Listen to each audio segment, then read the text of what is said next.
আমন্ত্রণ যমুনা আইডেসকে। শুরুতেই জানাচ্ছি শিরোনামগুলো।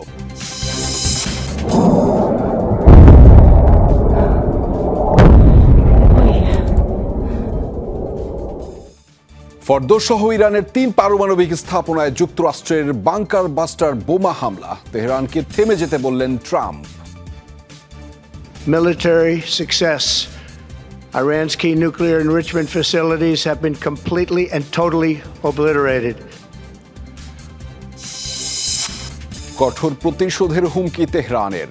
ইরানে হামলার মধ্য দিয়ে মধ্যপ্রাচ্যকে বিপজ্জনক পরিস্থিতিতে ফেলে দিয়েছে যুক্তরাষ্ট্র। মত বিশ্লেষকদের মিত্র দেশে ঘাঁটি গেড়ে চলেছে যুক্তরাষ্ট্রের মোড়লগিরি। ছিল বোমা মেরে সমস্যার সমাধান হবে না, ইরানের নীতি পরিবর্তন করতে পারবে না তারা। তাদের এই পদক্ষেপ পুরো অঞ্চলকেই বিপজ্জনক পরিস্থিতিতে ফেলেছে। ইসরায়েলি মার্কিন হামলা ঠেকাতে ব্যর্থতার পর প্রশ্নের মুখে ইরানের প্রতিরক্ষা ব্যবস্থা। সংঘাতে কতদিন টিকতে পারবে তেহরান, তাই নিয়ে প্রশ্ন।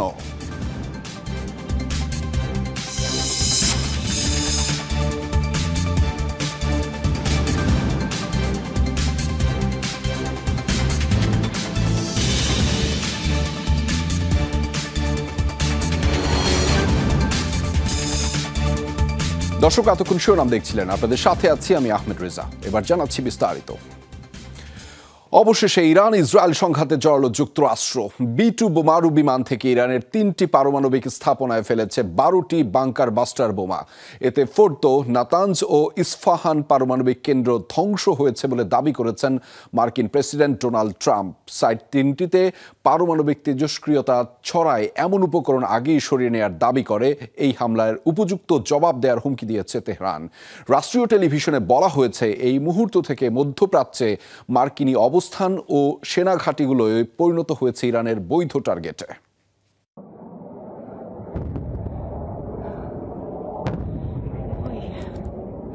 একের পর এক বিস্ফোরণে প্রকম্পিত ইস্ফাহান পরমাণু কেন্দ্র। গেল বৃহস্পতিবার হোয়াইট হাউস জানিয়েছিল 2 সপ্তাহের মধ্যেই নেওয়া হবে ইরানে হামলার বিষয়ে সিদ্ধান্ত। এ ঘোষণার 3 দিনের মাথাতেই ইস্ফাহান, ফোর্দো এবং নাতানজ এই 3 পরমাণু কেন্দ্রে হামলা চালালো যুক্তরাষ্ট্র। সিচুয়েশন রুম থেকে পুরো অভিযান পর্যবেক্ষণ করেন মার্কিন প্রেসিডেন্ট ডোনাল্ড ট্রাম্প। এ সময় তার সাথে ছিলেন ভাইস প্রেসিডেন্ট জেডি ভান্স, পররাষ্ট্রমন্ত্রী মার্কো রুবিও সহ অন্যান্য শীর্ষস্থানীয় কর্মকর্তারা। পরে জাতির উদ্দেশ্যে দেওয়া ভাষণে বিস্তারিত তুলে ধরেন ট্রাম্প। দাবি করেন, ইরানের গুরুত্বপূর্ণ পারমাণবিক স্থাপনাগুলো পুরোপুরি ধ্বংস করা হয়েছে। I can report to the world that the strikes were a spectacular military success. Iran's key nuclear enrichment facilities have been completely and totally obliterated. মার্কিন সেনাবাহিনী ইরানের ফোর্দো, নাতানজ ও ইস্ফাহান এই 3টি গুরুত্বপূর্ণ পারমাণবিক স্থাপনায় নির্ভুল হামলা চালিয়েছে। আমাদের লক্ষ্য ছিল ইরানের পারমাণবিক সমৃদ্ধকরণ সক্ষমতাকে ধ্বংস করা। আমি বিশ্বকে জানাচ্ছি যে আমাদের অভিযান অসাধারণ সাফল্য পেয়েছে। ইরানের গুরুত্বপূর্ণ পারমাণবিক সমৃদ্ধকরণ স্থাপনাগুলো সম্পূর্ণরূপে ধ্বংস করা হয়েছে। That was their specialty. ইরানে এই অভিযানে বিশেষ বোমারু বিমান B-2 বোম্বার ব্যবহার করেছে যুক্তরাষ্ট্র, এমন তথ্য জানিয়েছে মার্কিন গণমাধ্যম। রিফুয়েলিং ছাড়াই 11,000 কিলোমিটারের বেশি পথ পাড়ি দিতে পারে এই যুদ্ধবিমান। একই সাথে শত্রুর রাডার ফাঁকি দিতেও সক্ষম এটি। বিভিন্ন গণমাধ্যমের দাবি, হামলায় ব্যবহার করা হয়েছে 6টি বাংকার বাস্টার বোমা। নিজ দেশের পারমাণবিক স্থাপনায় বিমান হামলার কথা নিশ্চিত করেছে ইরান। যুক্তরাষ্ট্রকে উপযুক্ত জবাব দেওয়ার ঘোষণাও দিয়েছে দেশটি। তাদের রাষ্ট্রীয় টেলিভিশনে হুমকি দেওয়া হয়েছে, মধ্যপ্রাচ্যে অবস্থানরত প্রত্যেক মার্কিনই এখন ইরানের টার্গেট। দেশটির ঘাঁটি সহ সব সামরিক ও বেসামরিক স্থাপনাকে লক্ষ্য বানানোর হুঁশিয়ারিও দিয়েছে তেহরান। ইরানের শত্রুরা ফোর্ডো, নাতানজ ও ইস্ফাহানে অবস্থিত পারমাণবিক স্থাপনাগুলোতে হামলা চালিয়েছে, যা আন্তর্জাতিক আইনের স্পষ্ট লঙ্ঘন। দুর্ভাগ্যবশত এই অবৈধ পদক্ষেপটি IAEA এর উদাসীনতা ও সহযোগিতার কারণে হয়েছে। ইরান জানায়, ধ্বংস হয়ে গেছে ফোর্দো পারমাণবিক স্থাপনার প্রবেশ ও বহির্গমন পথ। ক্ষয়ক্ষতি হয়েছে বাকি দুটোতেও। তবে এখন পর্যন্ত কোথাও তেজস্ক্রিয়তা ছড়িয়ে পড়েনি বলে নিশ্চিত করেছে তেহরান প্রশাসন। মোস্তফা মাহমুদ, যমুনা নিউজ। যুক্তরাষ্ট্রের হামলার জবাবে মার্কিন বাহিনীর উপর হামলার আহ্বান জানিয়েছেন ইরানের সর্বোচ্চ নেতা আয়াতুল্লাহ আলী খামেনির প্রতিনিধি হুসেইন শরিয়ত মাদারি।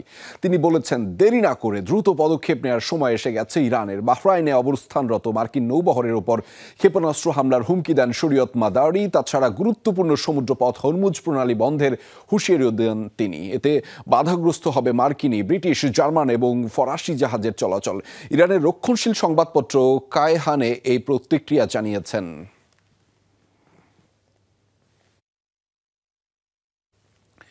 ইরানের পারমাণবিক কেন্দ্রে হামলার পরও তেজস্ক্রিয়তা ছড়ানোর প্রমাণ পায়নি জাতিসংঘের আণবিক শক্তি সংস্থা IAEA। রোববার দিবাগত রাত 2:30টায় ইরানের নাতানজ, ইস্ফাহান ও ফোর্দো পারমাণবিক কেন্দ্রে ভয়াবহ হামলা চালায় যুক্তরাষ্ট্র। এতে শঙ্কা ছিল তেজস্ক্রিয় দূষণের। তবে এ বিষয়ে সামাজিক যোগাযোগ মাধ্যমে এক পোস্ট দেয় আণবিক শক্তি সংস্থা। জানায় 3 পারমাণবিক কেন্দ্রের একটিতেও তেজস্ক্রিয় দূষণ হয়নি। বিষয়টি গভীরভাবে পর্যবেক্ষণ করা হচ্ছে বলেও জানিয়েছে সংস্থাটি। ইরানের যুক্তরাষ্ট্রে হামলার নিন্দা জানিয়েছেন জাতিসংঘের মহাসচিব অ্যান্তনিও গুতেরেস। শনিবার সামাজিক যোগাযোগ মাধ্যম এক্স হ্যান্ডেলে এক পোস্ট করেন জাতিসংঘের মহাসচিব। সেখানে বলেন, এই হামলার মাধ্যমে মধ্যপ্রাচ্যের পরিস্থিতি আরও অস্থির হয়ে উঠেছে। শঙ্কা প্রকাশ করেছেন, যে কোনো সময় নাগালের বাইরে চলে যাবে পরিস্থিতি। সামরিক হামলা কোনো সমাধান না বলেও উল্লেখ করেছেন গুতেরেস। ইরানে এই হামলার মাধ্যমে যুক্তরাষ্ট্র বেসামরিকদের জীবন হুমকির মুখে ফেলেছেন বলেও উদ্বেগ জানিয়েছেন জাতিসংঘের মহাসচিব। ইরানে মার্কিন হামলার নিন্দা জানিয়েছে ওমানও। এদিকে সব পক্ষকে শান্ত থাকার আহ্বান জানিয়েছে সৌদি আরব। যুক্তরাষ্ট্রের হামলার পর এবার ইসরায়েলের 10 স্থানে পাল্টা মিসাইল ছুড়েছে ইরান। ইসরায়েলের মধ্য উত্তরাঞ্চলে রকেট মিসাইল ছোড়া হয়েছে বলেও জানিয়েছে স্থানীয় বার্তা সংস্থা। বিস্ফোরণের শব্দ শোনা গিয়েছে রাজধানীর তেল আবিব, হাইফা, কারমেলা সহ অন্যান্য জায়গায়। সাইরেন বেজে ওঠে তেল আবিব, জেরুজালেম শহরেও। ইরানের হামলায় অন্তত 20 ইসরায়েলি আহত হয়েছে বলে জানা গিয়েছে। হামলা থেকে সুরক্ষায় বাসিন্দাদের আবারও শেল্টারে যাওয়ার নির্দেশনা দিয়েছে প্রশাসন।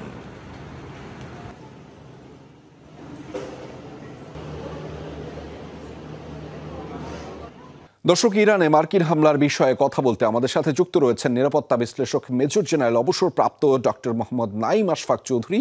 আমরা সরাসরি এই মুহূর্তে তাদের সাথে কথা বলতে চাই। নাঈম আশফাক চৌধুরী, আপনাকে যমুনা আইডিসকে স্বাগত জানাচ্ছি। বেশ কিছু বিষয় একটু জানতে চাই আপনাকে, এবং সেটি হচ্ছে, প্রথম যে বিষয়টি জানতে চাই যে আপনি জানেন যে ইতিমধ্যে যুক্তরাষ্ট্র তাদের সমর্থন জানিয়েছে এই যুদ্ধে, এবং ইরান ইসরায়েল সংঘাতে যুক্তরাষ্ট্রের প্রবেশের মধ্য দিয়ে কি মধ্যপ্রাচ্য জুড়ে যুদ্ধ ছড়িয়ে পড়ার শঙ্কা তৈরি হয়েছে কিনা সেটি একটি এই ক্ষেত্রে মার্কিন মিত্র হিসেবে পরিচিত আরব দেশগুলো সংঘাতে জড়াতে পারে কিনা ইরানের সাথে, সেটিও জানতে চাই আপনার মাধ্যমে। জি, অনেক ধন্যবাদ। Thank you for having me. প্রথম কথা হলো যে শঙ্কা তৈরি হয়েছে, এর মধ্যে কোনো সন্দেহ নেই। তবে এর মধ্যে আরো বেশ কিছু হিসাব নিকাশ রয়েছে। প্রথম যদি জিজ্ঞেস করি বা আমরা আলোচনায় আসি যে what is the objective of Iran and what is the objective of Israel? ইসরায়েলের অবজেক্টিভ হলো যেভাবেই হোক ইরানকে ধ্বংস করা, এবং এখন পর্যন্ত যুদ্ধের যে প্রস্তুতি অথবা যুদ্ধের যে পর্যায়ে যেটা দেখছি, তাতে করে এককভাবে ইসরায়েলের ইরানকে ধ্বংস করা মোটামুটি অসম্ভব বলেই মনে হয়েছে। On the other hand, Iran যদি একা ইসরায়েলকে যদি ধ্বংস করতে চায়, তাহলে সম্ভব হবে কি হবে না এইটা এখনই বলা যাচ্ছে না। তবে যদি ইউএসএ এর সাথে সম্পৃক্ত হয়ে যায়, তখন তার ইসরায়েলকে ধ্বংস করা কিন্তু অনেক কঠিন হয়ে যাবে বলে মনে হয়। তো সুতরাং ইরান কি ইসরায়েলের এই আক্রমণের কারণে, যেটা ইসরায়েল চায় যে ইউএসএ যেন এই যুদ্ধে অংশগ্রহণ করে এবং যুক্ত হয়ে যায়, তার এই অবজেক্টিভের সাথে এই ফাঁদে পা দিবে কি দিবে না, তার উপরে একটা জিনিস নির্ভর করে যে ইরান রিটালিয়েটরি একটা আক্রমণ ইউএস এর বিভিন্ন স্থাপনায় যেটা মিডল ইস্টে আছে সেটা করবে কি করবে না, নাকি সে যেটা আইসোলেটেডলি আলাদাভাবে শুধুমাত্র ইসরায়েলকে টার্গেট করবে, তার উপরে এটা নির্ভর করবে। নেক্সট হলো, ইউএসএ কি এই একটা আক্রমণ করার পরে থেমে যাবে? এইটা নির্ভর করছে যে লবির কারণে এককভাবে ইউএসএ আক্রমণ করলো, যেটা আমরা 2003-এ ইরাকের আক্রমণের পূর্বে দেখেছি, সমস্ত পৃথিবীকে সে একসাথে করে 5 মাস প্রিপারেশন নিয়ে তারপরে ইরাকে আক্রমণ করেছিল। কিন্তু এইবার ইউএসএ এককভাবে ইসরায়েলের পক্ষে ইরানকে আক্রমণ করেছে। সো এই যে প্রেশারটা, যে প্রেশারের কারণে ইউএসএ করছে, সেই প্রেশারের পরিমাণটা কেমন হবে তার উপরে নির্ভর করবে যে ইউএসএ এই আক্রমণের পরে, যেটা পরমাণু স্থাপনাগুলোতে করেছে, আরো আক্রমণ করবে কি করবে না। তো সুতরাং এই রিজিয়নে এইটা ছড়াবে কি ছড়াবে না নির্ভর করছে হাউ ইরান ইজ রিটালিয়েটিং। ইউএস এর এই আক্রমণের পরিপ্রেক্ষিতে কিভাবে রিটালিয়েট করছে তার উপরে নির্ভর করবে, তার অবজেক্টিভ কি সেট করছে তার উপরে নির্ভর করবে, এবং কি প্রেশার ইউএস এর লবি ইউএস এর উপরে দিচ্ছে তার উপরে নির্ভর করবে এটা ছড়াবে কি ছড়াবে না। অলরেডি আপনারা খবরেও বলেছেন যে আন্তর্জাতিক সম্প্রদায় এটাকে অনেক ক্ষেত্রে নিন্দা জানিয়েছে, এবং ইউএস এর এগেনস্টেও কিন্তু অনেক আন্তর্জাতিক সম্প্রদায় চলে যেতে পারে। সো এজ সাচ এইটা বেশ কিছু হিসাব নিকাশের উপরেই নির্ভর করবে এই যুদ্ধের আরো আঞ্চলিক আরো অন্যান্য দেশকে এর ভিতরে টেনে আনবে কি আনবে না। নানা ধরনের সমীকরণের কথা জানছিলাম নাঈম আশফাক চৌধুরী, ধন্যবাদ আমাদের সাথে যুক্ত হবার জন্য আপনাকে। ইরানে হামলা চালিয়ে গোটা মধ্যপ্রাচ্যকে বিপজ্জনক পরিস্থিতিতে ফেলে দিয়েছে যুক্তরাষ্ট্র, এমনটাই মত বিশ্লেষকদের। অনেকেই বলছেন ইসরায়েলের এজেন্ডা বাস্তবায়ন করেছে ওয়াশিংটন। বলা হচ্ছে কেবল পারমাণবিক স্থাপনা ধ্বংস করেই নয়, ইরানের শাসন ব্যবস্থা পরিবর্তনও ট্রাম্প প্রশাসনের অন্যতম লক্ষ্য। বিশ্লেষকরা আরও বলছেন এই পদক্ষেপের কারণে ঝুঁকিতে পড়ছেন মধ্যপ্রাচ্যে অবস্থানরত 40,000 মার্কিনী। তবে কি সর্বাত্মক যুদ্ধে জড়িয়ে পড়ছে মধ্যপ্রাচ্য? ইরানের পারমাণবিক স্থাপনায় যুক্তরাষ্ট্রের হামলার পর থেকে জোরালো হচ্ছে এই শঙ্কা। মার্কিন পদক্ষেপ নিয়ে কি বলছেন বিশ্লেষকরা? বলা হচ্ছে সংঘাতে সরাসরি অংশ নিয়ে তেল আবিবের আবদার পূরণে কাজ করেছে ওয়াশিংটন। বিশ্লেষকরা বলছেন বেনিয়ামিন নেতানিয়াহু ইরানের শাসন ব্যবস্থা পরিবর্তনে যে উচ্চাকাঙ্ক্ষা দেখাচ্ছেন তা বাস্তবায়নেই কাজ করছে ট্রাম্প প্রশাসন। তাদের এই পদক্ষেপ মধ্যপ্রাচ্যে বিপর্যয় ডেকে আনতে পারে বলেও শঙ্কা করা হচ্ছে। আমি মনে করি যুক্তরাষ্ট্র যা করেছে তা ইসরায়েলি এজেন্ডা বাস্তবায়ন ছাড়া আর কিছুই না। ইরানের পারমাণবিক স্থাপনা ধ্বংসের পাশাপাশি দেশটির শাসন ব্যবস্থা পরিবর্তনও তাদের উদ্দেশ্য। যুক্তরাষ্ট্রের বোঝা উচিত ছিল বোমা মেরে সমস্যার সমাধান হবে না। ইরানের নীতি পরিবর্তন করতে পারবে না তারা। তাদের এই পদক্ষেপ পুরো অঞ্চলকেই বিপজ্জনক পরিস্থিতিতে ফেলেছে। বিশ্লেষকরা বলছেন ইরানে হামলা চালিয়ে যুক্তরাষ্ট্র মধ্যপ্রাচ্যে থাকা মার্কিন সম্পদ, স্থাপনা এবং 40,000 কর্মী ও সেনাকে ঝুঁকিতে ফেলে দিয়েছে। যুক্তরাষ্ট্র এখন ইরানের বৈধ লক্ষ্যবস্তুতে পরিণত হয়েছে। ইরান সতর্ক করে দিয়েছিল যে তাদের ভূখণ্ডে হামলা যুদ্ধে সামিল হবে এবং আন্তর্জাতিক আইন অনুসারে ইরানের আত্মরক্ষার অধিকার রয়েছে। এর অর্থ হলো এই অঞ্চলে অবস্থিত সমগ্র মার্কিন সম্পদ, 40,000 মার্কিন কর্মী এবং সেনা এখন সম্ভাব্য ইরানি প্রতিশোধের লক্ষ্যবস্তুতে পরিণত হয়েছে। পরিস্থিতি কি হবে তা নির্ভর করছে ইরানের পরবর্তী পদক্ষেপের উপর। বিশ্লেষকরা অবশ্য বলছেন যুক্তরাষ্ট্রের হামলার জবাবে হাত গুটিয়ে বসে থাকবে না তেহরান। মোস্তফা মাহমুদ, যমুনা নিউজ। মধ্যপ্রাচ্যে ছড়িঘোরাতে ব্যবহৃত যুক্তরাষ্ট্রের 19টি ঘাঁটির সুরক্ষা এখন ওয়াশিংটনের মাথা ব্যথার কারণ। ইরান ইসরায়েল সংঘাতের শুরুর পরই এগুলোর নিরাপত্তা ঘিরে তৎপরতা দেখা গেছে। এবার ইরানের সরাসরি মার্কিন হামলার পর ধারণা করা যাচ্ছে একেবারেই হাত গুটিয়ে বসে থাকবে না তেহরান। এরই মধ্যে কড়া হুঁশিয়ারিও দিয়েছে তাদের রেঞ্জের মধ্যেই রয়েছে মধ্যপ্রাচ্যে অবস্থানরত 40,000 মার্কিনী ও সেনা ঘাঁটিগুলো।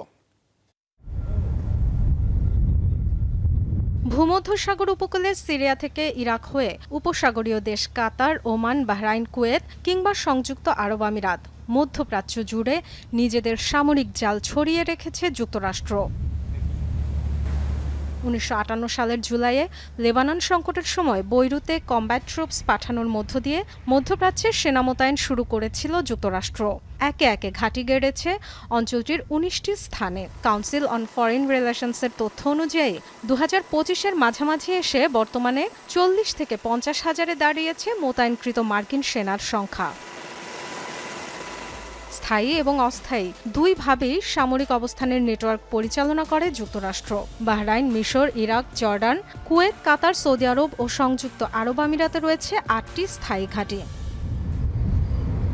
ইরানের পারমাণবিক স্থাপনায় মার্কিন হামলার পরই আলোচনায় এসব ঘাঁটি ও অবস্থানরত সেনাদের সুরক্ষা। তেহরান এরই মধ্যে পাল্টা জবাবের হুঁশিয়ারি দিয়েছে। সেক্ষেত্রে তাদের প্রাথমিক টার্গেট হতে পারে কোন মার্কিন ঘাঁটিগুলো। মধ্যপ্রাচ্যে যুক্তরাষ্ট্রের সবচেয়ে বড় ঘাঁটি কাতারের আল উদেইদ বিমান ঘাঁটি, যা কাজ করে মার্কিন সেন্ট্রাল কমান্ড সেন্টকমের হেডকোয়ার্টার্স হিসেবে। বিশ্লেষকদের ধারণা 10,000 সেনা অবস্থান সম্বলিত ঘাঁটিটি হতে পারে ইরানের অন্যতম টার্গেট। বাহরাইনে রয়েছে যুক্তরাষ্ট্রের নেভাল সাপোর্ট অ্যাক্টিভিটি NSA, যেখানে মোতায়েন রয়েছে মার্কিন নেভির 5th ফ্লিট। দূরবর্তী মার্কিন যুদ্ধজাহাজ আর এয়ারক্রাফটের নিরাপত্তা পরিচালনাকারী ঘাঁটিটি হতে পারে তেহরানের লক্ষ্য। কুয়েত সিটি থেকে 34 মাইল দূরে অবস্থিত ক্যাম্প আরিফজান থেকে প্রাথমিক রসদ সরবরাহ করা হয় কাছাকাছি মার্কিন আস্তানাগুলোয়। ইরাক সীমান্ত থেকে 20 মাইল দূরে অবস্থান কুয়েতের আলী আল সালেম বিমান ঘাঁটির। যুক্তরাষ্ট্রের নজরদারি, গোয়েন্দা তথ্য সংগ্রহ, আকাশপথে মহড়ার কেন্দ্র সংযুক্ত আরব আমিরাতের আলধাফরা ঘাঁটি। তাই ইরানের নজরে থাকতে পারে এগুলো। কুদস ফোর্স নেতা কাশেম সোলেইমানি হত্যার প্রতিশোধে 2020 সালে ইরানের হামলার টার্গেট হয়েছিল ইরাকের আইন আল আসাদ বিমান ঘাঁটি। দেশটির ইরবিলে রয়েছে হারির বিমান ঘাঁটিও। কৌশলগত গুরুত্বপূর্ণ ঘাঁটি দুটিকে ধরা যায় ইরানের ক্ষেপণাস্ত্র হামলার রেঞ্জের মধ্যেই। সিরিয়ার দক্ষিণে ইরাক জর্ডান সীমান্তবর্তী আলতানফ থেকে মাত্র 12 মাইল দক্ষিণে টাওয়ার 22 আউটপোস্ট, যেখানে 2024 সালে ইরান সমর্থিত সশস্ত্র গোষ্ঠীর হামলায় প্রাণ গিয়েছিল 3 মার্কিনীর। ধারণা করা যায় প্রক্সি গ্রুপ দিয়েই সেখানে অভিযান চালাতে পারে তেহরান। ডরথি তাস্টিন, যমুনা নিউজ। ইসরায়েলের পর এবার যুক্তরাষ্ট্রের অভিযান। সংঘাতে কতদিন টিকতে পারবে ইরান? রীতিমতো ঘোষণা দিয়ে ইরানের বিভিন্ন স্থাপনায় হামলা চালানো হচ্ছে। দেশটি এসব হামলা প্রতিহতে চূড়ান্তভাবে ব্যর্থ হয়েছে। তাদের প্রতিরক্ষা সক্ষমতা যে শূন্যের কোঠায়, সেটি এরই মধ্যে স্পষ্ট হয়েছে। এমন পরিস্থিতিতে প্রশ্ন উঠেছে, কেবল ক্ষেপণাস্ত্র ছুড়ে কতদিন লড়াই চালিয়ে যেতে পারবে তেহরান? অসহায় আত্মসমর্পণ ছাড়া খামেনি প্রশাসনের আর কোনো পথ রয়েছে কিনা তা নিয়ে এরই মধ্যে শুরু হয়েছে আলোচনা। মধ্যপ্রাচ্যের অন্যতম সামরিক শক্তিধর দেশ ভাবা হতো ইরানকে। তাদের ভান্ডারে রয়েছে নানা অত্যাধুনিক ডিফেন্স সিস্টেম। রাশিয়ার তৈরি S-300 তো রয়েছেই। সার্বভৌমত্ব রক্ষায় দেশটি নিজেরাও তৈরি করেছে নানা প্রতিরক্ষা ব্যবস্থা। শত্রুদের হামলা প্রতিহতে ইরান প্রতিরক্ষা বলয় তৈরি করলেও সেসব ইসরায়েল ও যুক্তরাষ্ট্রের অত্যাধুনিক সমরাস্ত্রের কাছে কতটা অসহায় সেটি চলমান সংঘাতে স্পষ্ট হয়েছে। গত 13 জুন থেকেই ঘোষণা দিয়ে ইরানের বিভিন্ন স্থাপনায় হামলা চালিয়ে আসছে তেল আবিব। সবশেষ বলে কয়ে ইরানের পারমাণবিক স্থাপনায় তাণ্ডব চালিয়ে কোনো বাধা ছাড়াই ফিরে গেছে মার্কিন বোমারু বিমান। ইসরায়েলি ভূখণ্ডে মুহুর্মুহু মিসাইল ছুড়ে পাল্টা জবাব দিচ্ছে ইরান, পাচ্ছে সফলতাও। তবে এমন ভঙ্গুর প্রতিরক্ষা ব্যবস্থা নিয়ে যুক্তরাষ্ট্র ও ইসরায়েলের মতো পরাশক্তির বিরুদ্ধে কতদিন টিকতে পারবে তারা, তা নিয়ে এরই মধ্যে শুরু হয়েছে জল্পনা। তারা একবারে 1000টা না ছুড়ে তারা আস্তে আস্তে ছুটছে। ওকে, তারা প্রথম দিকে 100-200 একসাথে ছুড়েছে, এখন তারা 10-20টা করে ছুটছে, because they want to continue this war. তাদের দুর্বলতা হচ্ছে তাদের এয়ার ডিফেন্স সিস্টেম অত্যন্ত দুর্বল। তেহরানের মতন শহরকে তারা শত্রুমুক্ত রাখতে পারে নাই। যেভাবে নির্বিঘ্নে ইরানে হামলা চালিয়ে শীর্ষ সামরিক কর্মকর্তা, পরমাণু বিজ্ঞানীকে হত্যার পাশাপাশি গুড়িয়ে দেওয়া হচ্ছে একের পর এক সামরিক ও বেসামরিক স্থাপনা, তাতে প্রশ্ন উঠছে অসহায় আত্মসমর্পণ ছাড়া দেশটির সামনে আর কোনো পথ রয়েছে কিনা। বিশ্লেষকরা অবশ্য বলছেন, মার্কিন হামলার পাল্টা জবাব দেবেই ইরান। অত্যাধুনিক প্রতিরক্ষা বলয় ভেদ করে এসব হামলা যুক্তরাষ্ট্রের খুব বেশি ক্ষতি করতে পারবে কিনা তা নিয়ে উঠছে প্রশ্ন। এদিকে বিশ্লেষকদের শঙ্কা, সেই হামলার পাল্টা জবাব যদি ভয়াবহ হয় তবে ভেঙে পড়তে পারে ইরানের সরকার কাঠামো। মোস্তফা মাহমুদ, যমুনা নিউজ। ইরানের হামলার পর যুক্তরাষ্ট্রকে কঠিন পরিণতির হুঁশিয়ারি দিয়েছেন পররাষ্ট্রমন্ত্রী আব্বাস আরাগচি। ইস্তাম্বুলে এক সংবাদ সম্মেলনে এমন মন্তব্য করেছেন তিনি। জানিয়েছেন, তেহরানের জবাবের সকল দায়ভার এখন বহন করতে হবে ওয়াশিংটনকে। চলমান পরিস্থিতিতে মিত্র রাশিয়ার সাথে গুরুতর আলোচনা করতে মস্কো যাওয়ার কথাও জানিয়েছেন ইরানের পররাষ্ট্রমন্ত্রী। এই হামলার পরিণতি হবে অত্যন্ত ভয়াবহ এবং এই ভয়াবহতার সম্পূর্ণ দায়ভার যুক্তরাষ্ট্রের।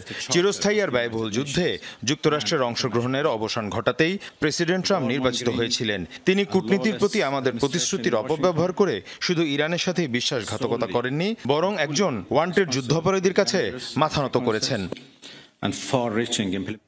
যুক্তরাষ্ট্রকে হামলার পরিণতি ভোগ করতে হবে এই হুমকি দিয়েছে ইয়েমেনের সশস্ত্র গোষ্ঠী হুতি।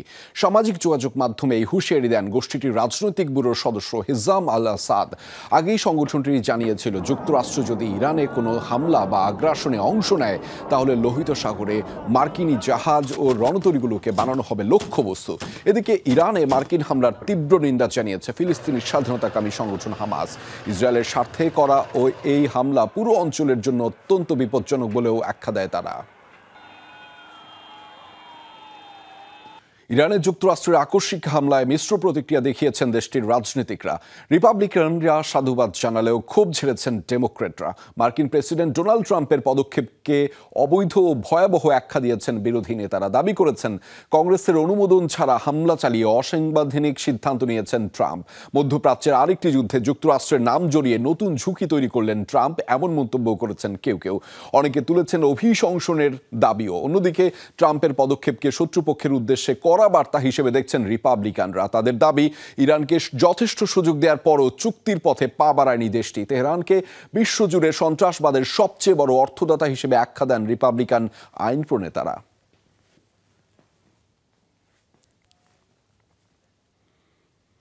দর্শক, এই ছিল যমুনা আইডেস্কে। এতক্ষণ সাথে থাকার জন্য আপনাদের সবাইকে ধন্যবাদ।